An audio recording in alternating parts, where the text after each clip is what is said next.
Service in Pittsburgh has issued a severe thunderstorm warning for Coshocton County in east central Ohio, northwestern Quincy County in east central Ohio, northern Muskingum County in east central Ohio, western Tuscarawas County in east central Ohio, until 5 p.m.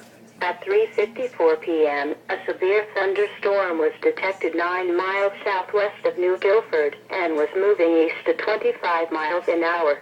This storm is capable of producing hail up to the size of quarters and damaging winds in excess of 60 miles an hour.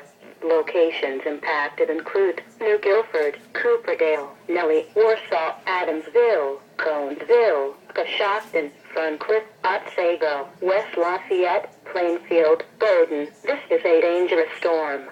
Move into a sturdy building and avoid windows. Please report severe weather by calling 412-262-1988, posting to the National Weather Service Pittsburgh Facebook page, or using Twitter at NWS Pittsburgh.